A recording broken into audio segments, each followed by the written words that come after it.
जब जैशे मोहम्मद बना और लश्कर तैयबा बना तो ये मुसलमान के कट्टरपंथी लोग कहां थे? जब प्रॉफिट का नाम इस्तेमाल किया गया लश्कर तैयबा में, तैयबा का नाम इस्तेमाल किया गया, प्रॉफिट मोहम्मद का नाम इस्तेमाल किया गया जैशे मोहम्मद में।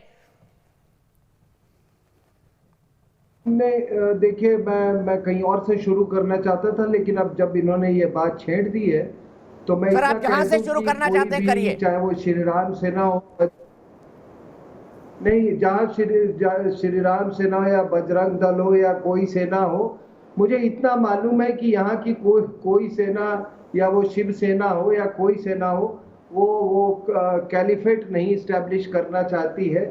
वो किसी को काफिर नहीं कहती है। वो जिहाद की बात नहीं करती है, ना उनके किताबों में जिहाद की बात है, ना वो दारुल हर्ब और दारुल इस्लाम की बात करती है। तो आप बताइए कि क्या हमने कोई इस देश में रहना होगा तो श्री राम का नारा लगाना होगा, इस देश में रहना होगा, ये सब कौन सी मानसिकता है? ये भी तो तालिबानी मानसिकता है, ये भी तो एक आतंकवादी और जो है एक जो पागलपन है। मैं एक मिनट सुबह आ रहा हूँ, सिंह साहब को कंप्लीट कर लेने दीजिए। एक मिनट शोएब भाई सुन लीजिए, उनकी बात तो सुन लीजिए। आप कर लेना। वैसे अगर श्री राम का नाम ले लोगे तो हमारे यहाँ कहा जाता है कि राम का नाम जो लेता है वो वैतरणी को पार लगा लेता है, मोक्ष में चला जाता है। अच्छा काम किया भगवान श्री राम का नाम लेके आपने। RSN सिंह साहब, उनका नाम लेके किसी की हत्या कर, सिर्फ RSN सिंह साहब का ऑडियो। नहीं, मैं कह रहा हूं कि जो आपने JNU में इसका एक छोटा स्वरूप देखा था, वो एक उमर खालिद वो मैस्कुरेट कर रहा था एज अ कम्युनिस्ट।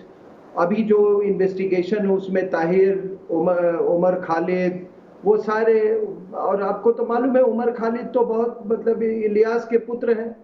जैसा नालायक बाप वैसा नालायक बेटा। वो तो सिमी का हेड था। तो जैसे वो कहते हैं ना कि वो जैसा बाप वैसा पुत्र। और देखिए और किससे, तो भाई इनका पिंजड़ा तोड़ और क्या क्या कौन सी ऑर्गेनाइजेशन से इनके ताल्लुकात निकले हैं। अब हमने तो भाई ये इसके पहले इसमें CA जो प्रोटेस्टर्स थे उसका नाम है, पॉपुलर फ्रंट ऑफ इंडिया है उसका नाम है। तो ये क्या सब, अगर इसको मनगढ़ंत बातें मानते हैं तो इसमें कोई डिबेट नहीं हो सकता। और एक और बात, ये जो अपने आप को इस्लामिक स्कॉलर है ना, उमर खालिद, कोई बाप अपने बेटे का नाम उमर खालिद रखे, उसको इस्लाम के बारे में कुछ नहीं मालूम है। उमर खालिद जनरल था। सुनो यार, तुमको क्या मालूम है इस्लाम के बारे में, थोड़ा बताता हूं मैं। उमर जो खलीफा था उसने सैक किया था खालिद को, और आपको मालूम, अरे भाई आपको तो कुछ नहीं पता है उमर और खालिद में, और खालिद ने उमर की टांग तोड़ दी थी। और वो जिंदगी भर उमर जो खलीफा था वो लंगड़ा के चलता था। और उमर कौन था, किसका दामाद था, ये भी मालूम होना चाहिए। तो तुम इस्लाम के बारे में तुम मत बात करो, हम लोग भी इस्लाम के बारे में। और सबसे अच्छी बात क्या बेवकूफी की बातें कर रहे हो भाई, क्या बेवकूफी जाहिलाना बातें कर रहे हो, ये मनगढ़ंत, क्या जाहिलाना बातें कर रहे हो, पढ़े लिखे क्या जाहिलाना बातें कर रहे हो। आप तो सुबह का अखबार भी नहीं पढ़ते होंगे। सुन लीजिए उनकी बात, सिर्फ RSN सिंह साहब का ऑडियो। तुम्हें तमीज है बात करने की? कोई नालायक आदमी है, अपने बेटे का नाम उमर खालिद रखता है। खालिद जिसने अपने खलीफे का टांग तोड़ दिया था और पूरी जिंदगी उमर लंगड़ा के चलता था।